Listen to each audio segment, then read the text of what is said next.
নমস্কার। ওং তৎসৎ।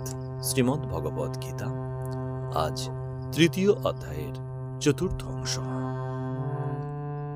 আপনারা পূর্বেই শুনেছেন যে ভগবান শ্রীকৃষ্ণ অর্জুনকে যজ্ঞরূপে কর্ম করতে প্রণোদিত করেছেন, আকাঙ্ক্ষা এবং অহংকে শূন্য করে ঈশ্বরকে প্রীত করবার জন্য ভগবানের উদ্দেশ্যে সকল কর্তব্য কর্ম সম্পাদন করতে বলেছেন, এবং সেই কর্মই হল মুক্তির পথ, অনন্ত আনন্দ, অনন্ত প্রেমের পথ, অমৃতের পথ।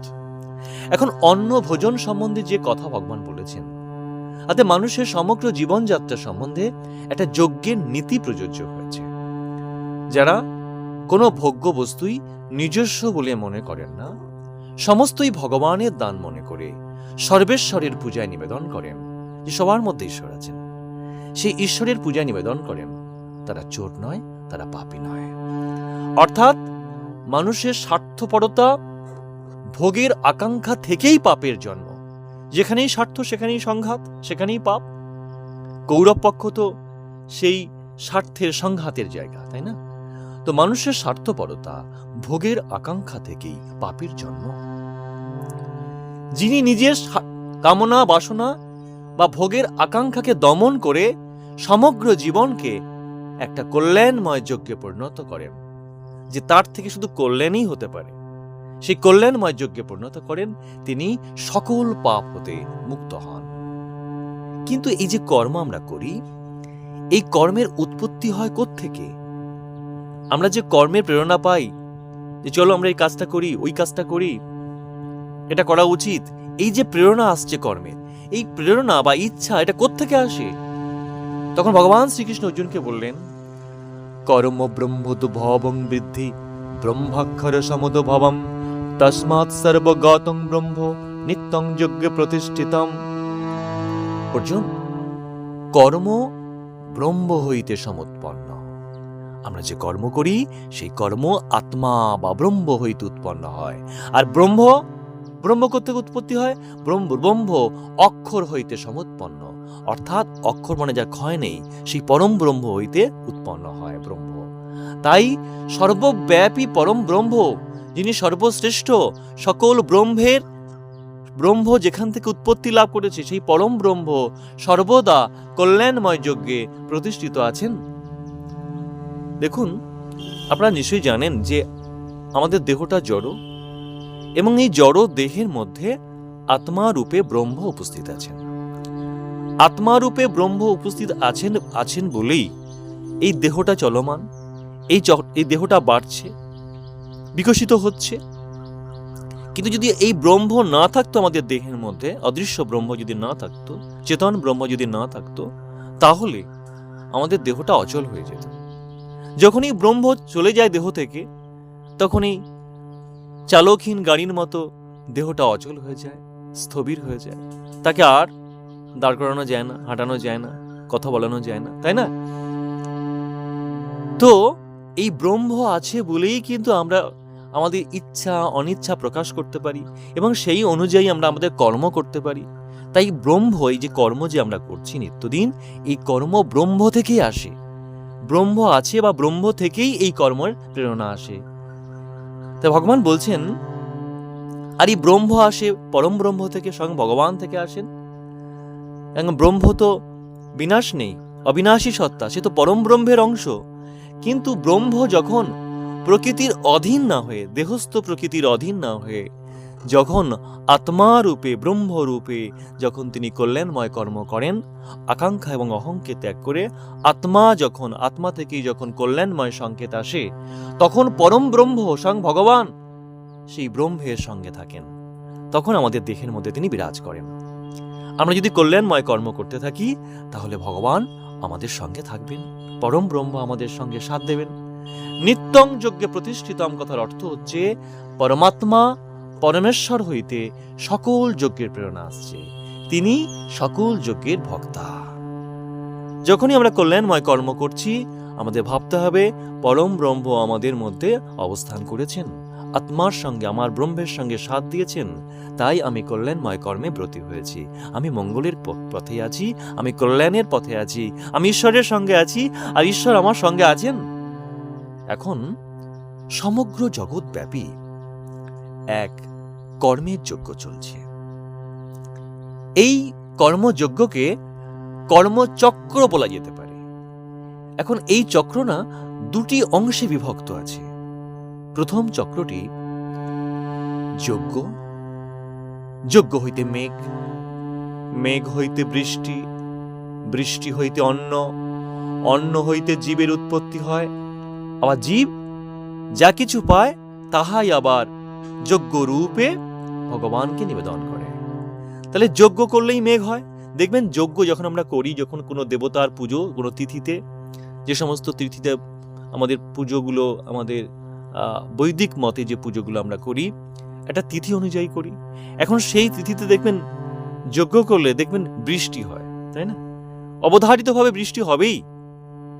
তো যজ্ঞ যখন আমরা করি ভগবানের, দেবতার উদ্দেশ্যে, ভগবানের উদ্দেশ্যে করি, করলে ভগবান প্রীত হন, সন্তুষ্ট হন, হয়ে তিনি বৃষ্টি রূপে তা প্রতিদান দেন, বৃষ্টি রূপে আমাদেরকে আশীর্বাদ করেন। সেই বৃষ্টি হইতে কি হয়? অন্ন হয়, সম্পদ বৃদ্ধি পায়, এবং সেই সম্পদ বা অন্ন থেকে জীবের উৎপত্তি হয়, জীব বৃদ্ধি পায়, বংশবিস্তার হয়, জীব খেয়ে সমৃদ্ধ হয়। এখন জীব যা কিছু পায় দেবতার থেকে বা প্রকৃতি থেকে, যা কিছু পায় ভগবানের দেবতার আশীর্বাদে, প্রকৃতি থেকে যা কিছু পায়, সে ব্যবসা করি হোক বা কৃষিকাজ করি হোক না কেন, যা কিছু পায় তাহাই আবার যজ্ঞ রূপে যদি ভগবানের উদ্দেশ্যে আবার নিবেদন করে, যে প্রভু তোমার উদ্দেশ্যে নিবেদন করলাম। এই প্রথম এটা চক্র। আর দ্বিতীয় চক্রটি পরম ব্রহ্ম হইতে প্রকৃতিস্থ সগুণ ব্রহ্ম। পরম ব্রহ্ম ব্রহ্মরূপে যখন প্রকৃতিকে ধারণ করে, তখন সে প্রকৃতিস্থ ব্রহ্ম হয়, অর্থাৎ দেহবান, আমরা দেহবান হয়ে উঠি। অর্থাৎ প্রকৃতিস্থ সগুণ ব্রহ্ম হচ্ছে একটা, যাকে দর্শন করে সগুণ ব্রহ্ম। সগুণ ব্রহ্ম অর্থাৎ আমার মধ্যে ব্রহ্ম আছে, এই প্রকৃতির মধ্যে ব্রহ্ম আছে। ব্রহ্ম যখন প্রকৃতিকে ধারণ করছে, তখন প্রকৃতিস্থ সগুণ ব্রহ্ম, অর্থাৎ পরম ব্রহ্ম যখন প্রকৃতিকে ধারণ করে প্রকাশিত হচ্ছে, মনুষ্য রূপে, দেবতা রূপে প্রকাশিত হচ্ছে, তো পরম ব্রহ্ম থেকে প্রকৃতিস্থ সগুণ ব্রহ্ম, আর প্রকৃতিস্থ সগুণ ব্রহ্ম থেকে কর্ম হয়। অর্থাৎ আমরা প্রকৃতিস্থ সগুণ ব্রহ্ম, আমাদের দেহ প্রকৃতি আছে, আর দেহ প্রকৃতি, দেহ থাকলেই কি হবে? কর্ম হবে। তাহলে প্রকৃতিস্থ সগুণ ব্রহ্ম থেকে কর্ম হচ্ছে, আর কর্ম হইতে আবার যজ্ঞ হচ্ছে। আমরা কর্ম যদি যজ্ঞ রূপে সম্পাদন করি, কল্যাণময় রূপে সম্পাদন করি, মঙ্গলার্থে সম্পাদন করি, তাহলে কর্ম হইতে যজ্ঞ হবে, আর যজ্ঞ আবার পরমেশ্বরে সমর্পণ হবে। এটাই হচ্ছে দ্বিতীয় চক্র। তাহলে দ্বিতীয় চক্রটি হচ্ছে পরম ব্রহ্ম হইতে প্রকৃতিস্থ সগুণ ব্রহ্মের উৎপত্তি, প্রকৃতিস্থ সগুণ ব্রহ্ম হইতে কর্ম হচ্ছে, আমরা কর্ম করছি, আর কর্ম আবার যজ্ঞ রূপে অনুষ্ঠিত হচ্ছে, যজ্ঞ রূপে আমরা কর্ম করছি, আর যজ্ঞ আবার পরমেশ্বরে সমর্পিত হচ্ছে।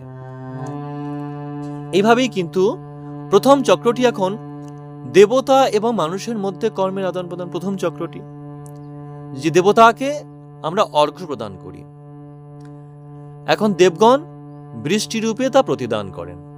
এই বৃষ্টি হতে কি হয়? অন্ন জন্মায়, এবং অন্ন হইতে জীবের উৎপত্তি হয়, জীব আবার আরাধ্য দেবতার উদ্দেশ্যে যজ্ঞ করে। মানুষ দেবতা থেকে যা পায় তাই আবার দেবতার উদ্দেশ্যে সমর্পণ করে। এটাই হচ্ছে প্রথম চক্র। আর দ্বিতীয় চক্রটি হচ্ছে সমগ্র ব্রহ্মাণ্ড ব্যাপিয়া চলছে, সমগ্র ব্রহ্মাণ্ড ব্যাপিয়া চলিতেছে। ইহা পরমেশ্বর এবং প্রকৃতির মধ্যে কর্মের আদান প্রদান। পরমেশ্বর এবং প্রকৃতি, যা কিছু আমরা চোখের সামনে দেখছি সবই প্রকৃতি, দেহ প্রকৃতি, গাছপালা, নদী, মাঠ, আকাশ, সমস্ত কিছু নিয়ে প্রকৃতি। এরা প্রকৃতি এবং পরমেশ্বরের মধ্যে কর্মের আদান প্রদান। এখন প্রকৃতি যে কর্ম করছে, দেহ প্রকৃতি বলুন বা এই জগৎ প্রকৃতি বলুন, দৃশ্যমান প্রকৃতি বলুন, এই প্রকৃতি যে কর্ম করছে তা কিন্তু পরমেশ্বর হইতে উদ্ভূত হয়ে আবার পরমেশ্বরের উদ্যোগে অর্পিত হচ্ছে। ধরুন একটা ফুল ফুটছে, কেন? তা গাছের মধ্যে কি হয়? ব্রহ্ম আছে। এই ব্রহ্ম আছে বলে গাছটা চলমান, গাছটা সজীব, তাই ফুল ফুটছে। তাহলে ব্রহ্ম হইতেই সেই ফুল ফুটছে, আবার সেই ফুলটা আবার পরমেশ্বরের উদ্দেশ্যেই ঝরে পড়ছে, ভগবানের উদ্দেশ্যেই ঝরে পড়ছে, কারণ তিনি এই যজ্ঞের ভক্তা।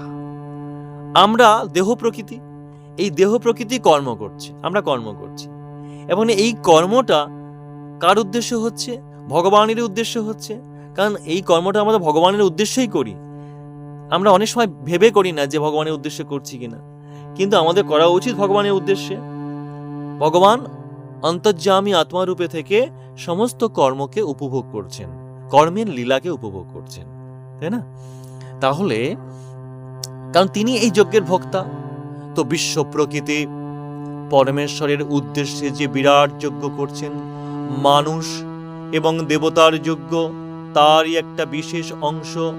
কিন্তু যে লোক বিশ্ব প্রকৃতির এই কল্যাণময় যজ্ঞে যোগদান না করিয়া নিজ স্বার্থে আচ্ছন্ন থাকেন, তার জীবন ব্যর্থ। তিনি সকল পুরুষার্থ হতে ভ্রষ্ট হন এবং বিশ্ব প্রকৃতির যজ্ঞের আনন্দধারার স্বাদ তিনি উপলব্ধি করতে পারেন না। রবীন্দ্রনাথ বলেছিলেন যে তোমার এই আনন্দ যজ্ঞে আমার নিমন্ত্রণ। এটা কল্যাণময় যজ্ঞ, আনন্দময় যজ্ঞ। একদিকে দেবতার উদ্দেশ্যেও মানবগণ যজ্ঞ করছেন, দেবতাগণ মানুষকে প্রীত করবার জন্য, সন্তুষ্ট করবার জন্য বৃষ্টি প্রদান করছেন।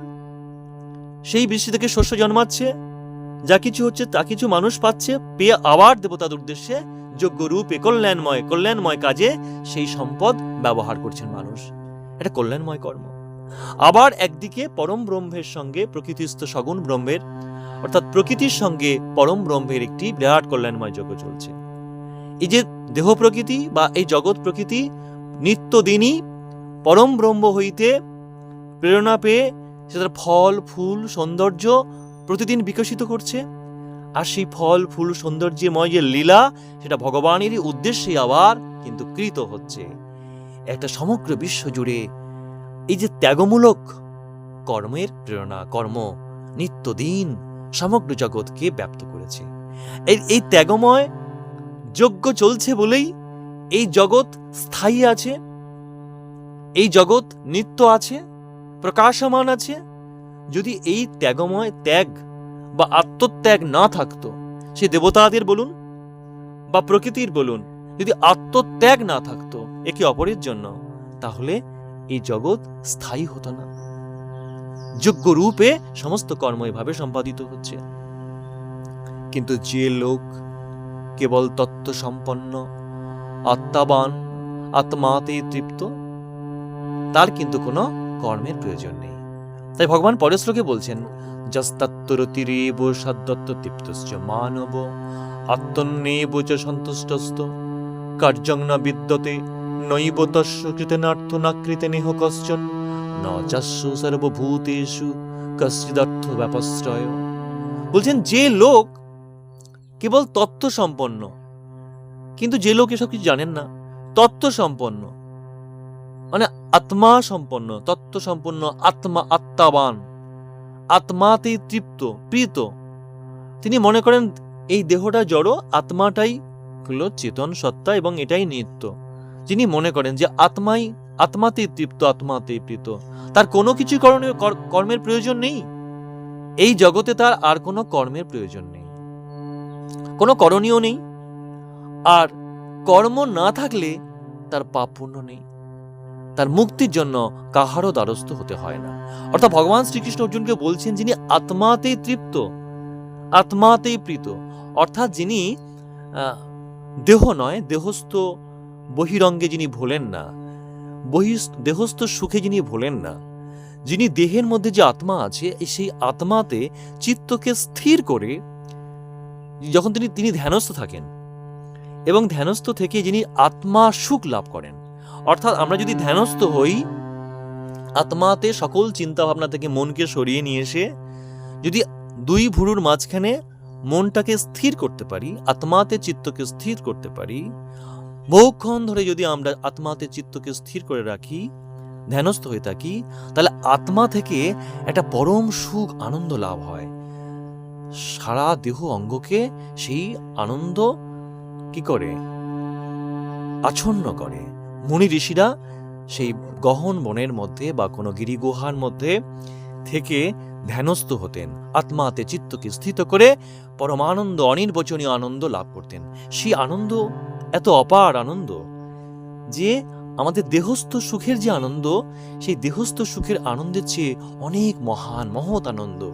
সেই আনন্দের সন্ধান যে একবার পাবে, সে আর দেহস্থ সুখের জন্য আকুল হবে না। আমরাও ইহ জগতে যদি আমরা মনে করি যে আত্মাতে চিত্তকে স্থিত করব, করে সেই পরমানন্দ লাভ করব, আমরাও চেষ্টা করলে খুব কম দিনের মধ্যে আমরা লাভ করতে পারি।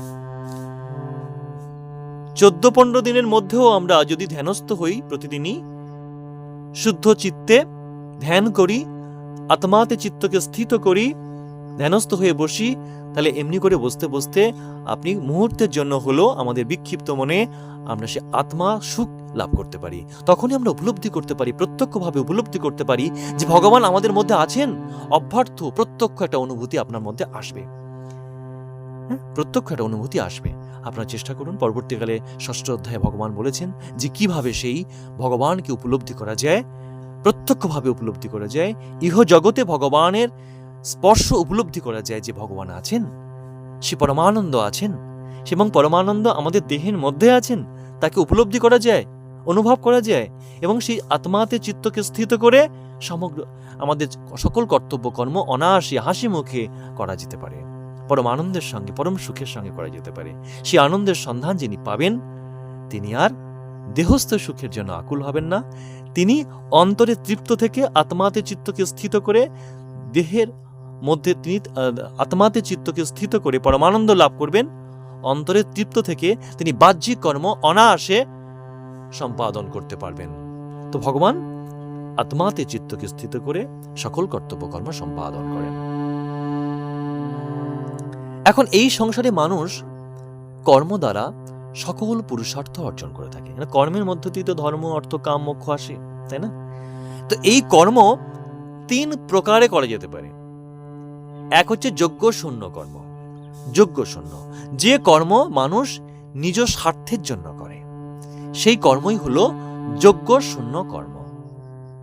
এই কর্ম মানুষকে অধঃপাতিত করে, মানুষকে পাপের দিকে নামায়, নরকের দিকে নামায়।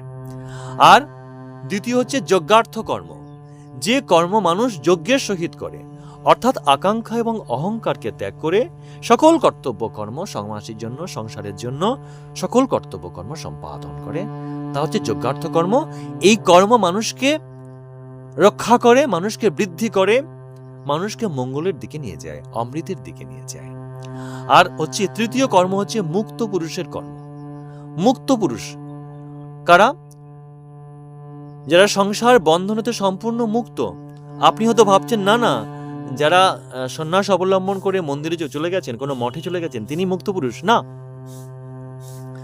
অর্থাৎ যারা এই সংসারের মধ্যে থেকে বা সংসারের বাইরে চলে গিয়ে যারা আত্মাতে চিত্তকে স্থিত করে পরমানন্দ লাভ করেন, যাদের মধ্যে কোনো আকাঙ্ক্ষা নেই, যারা সম্পূর্ণরূপে বিষয় নিস্পৃহ, বিষয় বাসনা যার মধ্যে নেই, অর্থাৎ যারা আত্মার সুখ লাভ করতে পেরেছেন, ধ্যানস্থ হয়ে আত্মাতে চিত্তকে স্থিত করে পরমানন্দ লাভ করতে পেরেছেন, পরম সুখ লাভ করতে শিখে গেছেন, তারা আত্মাতে তৃপ্ত, আত্মাতে তুষ্ট।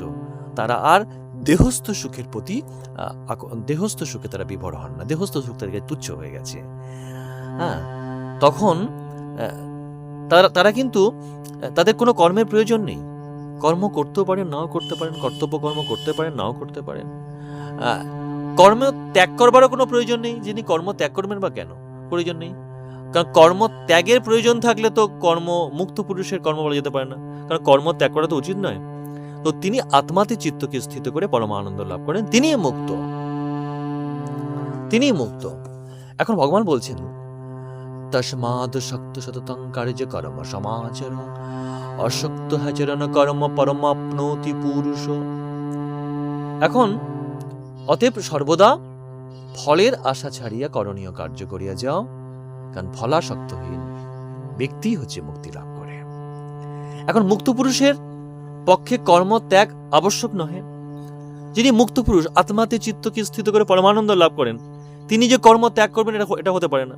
কর্তব্য কর্ম কখনো ত্যাগ করা যাবে না। তুমি অন্তরে তৃপ্ত, ঠিক আছে, তোমার কর্মের প্রয়োজন নেই, তুমি অন্তরে তৃপ্ত, কিন্তু তাই বলে তুমি কর্ম ত্যাগ করতে পারো না। তিনি অনাসক্ত হয়ে আকাঙ্ক্ষা এবং অহং শূন্য হয়ে অনাসক্ত হয়ে কর্তব্য কর্ম সম্পাদন যদি তিনি করেন, তবে তিনি পরম পুরুষকে প্রাপ্ত হতে পারেন। এখন মুক্ত পুরুষ, শ্রেষ্ঠ পুরুষ, যিনি আত্মাতে চিত্তকে স্থিত করে পরমানন্দ লাভ করেন, তিনি শ্রেষ্ঠ পুরুষ। এখন মুক্ত পুরুষের কর্মানুষ্ঠান বা কর্ম ত্যাগের কোনোটাই প্রয়োজন নেই। তিনি কর্ম ত্যাগ করা উচিত নয়। কর্ম যে করতে পারেন, কর্ম করতে পারেন তিনি, আবার কর্ম ত্যাগও তিনি করতে পারেন। কোনোটাও কিন্তু মানে বাধা নেই কোনো কিছু। এখন তিনি যদি কর্ম ত্যাগ করেন, যে আমি তো অন্তরে তৃপ্ত, আত্মাতে চিত্ত স্থিত করে পরম আনন্দে আছি, তাহলে আমি কর্ম ত্যাগ করে দিই, তবে তাহার দৃষ্টান্তে অজ্ঞ লোকেরাও কর্ম ত্যাগ করবে কি? এই মুক্ত পুরুষ ভগবত জীবন লাভ করে থাকেন, কারণ আত্মাতে চিত্ত স্থিত করে পরমানন্দ লাভ করেন। তিনি ভগবত জীবন বা ভগবানের জীবন লাভ করেন, কারণ ভগবান আত্মাতে চিত্ত স্থিত করে পরমানন্দ লাভ করেন। তাই যে মানুষ আত্মাতে চিত্তকে স্থিত করে পরমানন্দ লাভ করেন, তিনি ভগবত জীবন বা ভগবানের জীবন লাভ করে থাকেন। তাই ভগবান শ্রীকৃষ্ণ অর্জুনকে বলছেন, অতএব হে অর্জুন, তুমি মুক্ত পুরুষগণের আদর্শে অনাসক্ত হইয়া তোমার কর্তব্য কর্ম সম্পাদন করো, তাহা হইলে তুমিও কর্মের বন্ধন হইতে মুক্ত হইয়া জ্ঞানলাভ পূর্বক পরম পুরুষকে প্রাপ্ত হইবে। অতএব তুমি আত্মাতে চিত্তকে স্থিত করে তুমি তোমার সকল কর্তব্য কর্ম সম্পাদন করো, অনাসক্ত ভাবে তুমি তোমার সকল কর্তব্য কর্ম কল্যাণময় যজ্ঞে সম্পাদন করো, তাহলে তুমিও কর্মের বন্ধন হইতে মুক্তি লাভ করবে, তুমিও পরম পুরুষকে প্রাপ্ত হইবে। কর্মণ্যৈব হি সংসিদ্ধি মস্তিত জনকাদয় লোক সংগ্রহমেবাপি সম্পর্শন করতো মহর্ষি। এই শ্লোকে বলা হয়েছে যে কর্ম ত্যাগ অপেক্ষা কর্মানুষ্ঠান কেন উত্তম, এই শ্লোকে তাহাই বলা হয়েছে। অর্থাৎ তুমি যদি অন্তরে তৃপ্ত থাকো, তথাপিও তুমি কর্ম ত্যাগ করতে পারো না। কর্মানুষ্ঠান অত্যন্ত উত্তম। তিনি বলছেন যে কর্মণ্যৈব হি সংসিদ্ধি মস্তিত জনকাদয় লোক সংগ্রহ মেবাপি সম্পর্শন করতো মহর্ষি। অর্জুন, জনকাদি রাজর্ষিগণ, রাজ ঋষিগণ, তারা এই নিষ্কাম কর্মের পথ অবলম্বন করেই তারা সিদ্ধি লাভ করেছেন, পরম ভগবানকে লাভ করেছেন। অতএব হে অর্জুন, তুমিও সেই রাজর্ষিগণের পথ অনুসরণ করে তুমিও তাহাদের দৃষ্টান্তে কর্মের পথ অনুসরণ করো।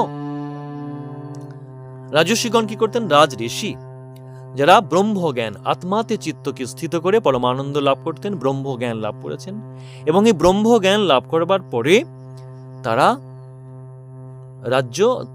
রাজ্য শাসন করতেন বা রাজ্যের রাজা হতেন বা রাজকার্য পরিচালনা করতেন। অন্তরে তৃপ্ত, এবং তিনি তার মধ্যে জ্ঞান হলো যে সবার মধ্যে ভগবান আছেন।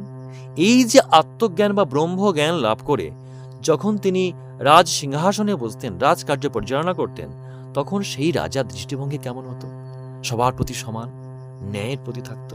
হ্যাঁ, অতএব সেই রাজার থেকে কল্যাণময় কর্ম হতো, সকল কল্যাণ, প্রজাদের সমস্ত কল্যাণ হতো।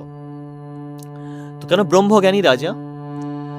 তো ভগবান বলছেন, হে অর্জুন, তুমিও সেই রাজর্ষিগণের বা রাজ ঋষিগণের অনুপ্রেরণায় আত্মজ্ঞানে সমাহিত হয়ে তুমি তোমার সকল কর্তব্য কর্ম সম্পাদন করো, তাহলে তুমিও তাহাদের দৃষ্টান্তে তুমিও এক সময় ভগবানকে লাভ করতে পারবে। এখন সাধারণ লোক যদি কর্ম ত্যাগ করে, তাদের আত্মোন্নতি ব্যাহত হয়। আমি যদি এখন শ্রেষ্ঠ পুরুষ, আমি যদি কর্ম ত্যাগ করে ফেলি, যে আমি তো অন্তরে তৃপ্ত আছি, আত্মাতে চিত্তকে স্থিত করে পরমানন্দ লাভ করছি, আমি কাজকর্ম সব ত্যাগ করে দেবো। এখন ত্যাগ করে দিয়ে আমি যদি ত্যাগ করতে থাকি, তাহলে আমার দৃষ্টান্তে সাধারণ লোক, অজ্ঞ লোকেরা, তারাও আমার দৃষ্টান্তে কর্ম ত্যাগ করতে থাকবে, তাই তো? এখন সাধারণ লোকে যদি কর্ম ত্যাগ করে, তাদের আত্মোন্নতি ব্যাহত হবে, কারণ কর্মের মধ্য দিয়ে তো আমাদের আত্মোন্নতি হয়, আত্মার উন্নতি হয়, আত্মার বিকাশ হয়। আত্মা তো দেহস্থ সুখের মধ্যে থেকে আত্মা তো নিচের দিকে নেমে অধপাতিত হয়ে আছে। তাহলে কর্মের মধ্য দিয়ে, কল্যাণময় কর্মের মধ্য দিয়ে আমার আত্মার বিকাশ হতে পারে। অপরদিকে আমাদের তাহলে আত্মোন্নতি হতে পারে, কর্মের মধ্য দিয়ে আমাদের আত্মোন্নতি হয়। অপরদিকে সামাজিক বিশৃঙ্খলা এখন কর্ম যদি আমরা না করি তাহলে সামাজিক বিশৃঙ্খলা উপস্থিত হবে। সকলে যদি আমরা কর্ম ত্যাগ করে দিয়ে সন্ন্যাস হয়ে যাই, সন্ন্যাস অবলম্বন করি, তাহলে কি হবে? তাহলে কৃষকরা কৃষিকাজ করবে না, ব্যবসায়ীরা ব্যবসা করবে না, মানে সম্পদের বন্টন হবে না। তাহলে অসংখ্য মানুষ কি হবে? এই সমাজের বন্টন না হলে, শস্য উৎপাদন না হলে, তাহলে এই সমাজ সংসার, এই জগৎ তো সব বিনষ্ট হয়ে যাবে, নষ্ট হয়ে যাবে সব। সামাজিক বিশৃঙ্খলা উপস্থিত হবে। এখন প্রত্যেক ব্যক্তি যদি তাই শ্রেষ্ঠ ব্যক্তিগণের আদর্শ অনুসরণ করে সধর্মোচিত কর্মের পথে অপর লোককে প্রবর্তিত করে যে প্রত্যেকে সধর্মোচিত কর্ম করা উচিত, আত্মাতে চিত্তকে স্থিত করে আমরা যদি প্রত্যেকেই যদি আমাদের সধর্মোচিত কর্ম সম্পাদন করি, তাহলে এই জগতের কল্যাণ হতে পারে, নচেত নয়। কারণ যদাচ্চৌরিত শ্রেষ্ঠস্তস্ত দেবতর জন সযৎ প্রমাণং কুরুতে লোকস্তদনুবর্ততে। বলছেন যে শ্রেষ্ঠ জন যাহা যাহা করেন সাধারণ লোকে সেই কর্ম করে থাকেন, আর শ্রেষ্ঠ জন যাহা বলিয়া স্থির করেন সাধারণ জন তাহাই মানিয়া চলেন। এখন আমি যদি শ্রেষ্ঠ জন হতে চাই, মহান জন হতে চাই, আত্মাতে চিত্ত স্থিত করে পরমানন্দ লাভ করে যদি আমি তৃপ্ত থাকতে চাই, তাহলে আমাকে কিন্তু আমি অন্তরে তৃপ্ত থাকবো, অথচ কর্তব্য কর্ম করবো না, এটা হতে পারে না। আমি অন্তরে তো তৃপ্ত থাকবোই, আমি মুক্ত পুরুষ, কিন্তু মুক্ত পুরুষ হলেও আমার কর্ম ত্যাগ করা উচিত নয়। আমাদের কর্তব্য কর্ম করতে হবে, কল্যাণময় কর্মে আমাদের সবসময় যুক্ত থাকতে হবে। অর্থাৎ ভগবান শ্রীকৃষ্ণ অর্জুনকে বলছেন যে তুমি মুক্তির জন্য তুমি কর্ম ত্যাগ করতে পারো না, তুমি মুক্ত পুরুষ হতে পারো, আত্মাতে চিত্ত স্থিত করে পরমানন্দ লাভ করতে পারো, কিন্তু কর্ম ত্যাগ কিছুতেই করা যাবে না।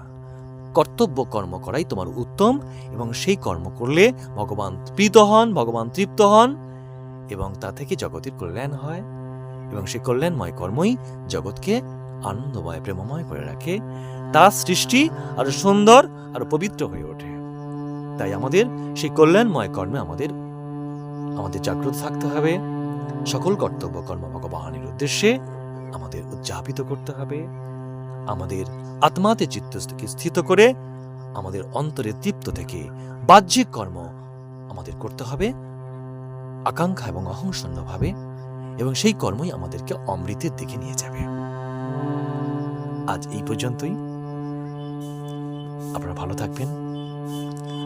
আপনাদের মূল্যবান মতামত আমার জানতে খুব ইচ্ছে করে। আপনারা আমাকে ফোন করতে পারেন, আমার ফোন নাম্বার দেওয়া আছে। কোনো প্রশ্ন করতে পারেন, কোনো প্রশ্ন থাকলে আপনারা নিশ্চয়ই করবেন, যে কোনো সময় আমাকে ফোন করতে পারেন। তবে সন্ধ্যের দিকে হলে ভালো হয়, বা বিকেলের দিকে হলে ভালো হয়। ওই সময়টা আমি বেশ ফাঁকা থাকি, রাত্রির দিকেও হলে ভালো হয়। আপনারা করবেন। আপনাদের ফোনের অপেক্ষায় থাকলাম। ভালো থাকবেন। হরে কৃষ্ণ, হরে কৃষ্ণ।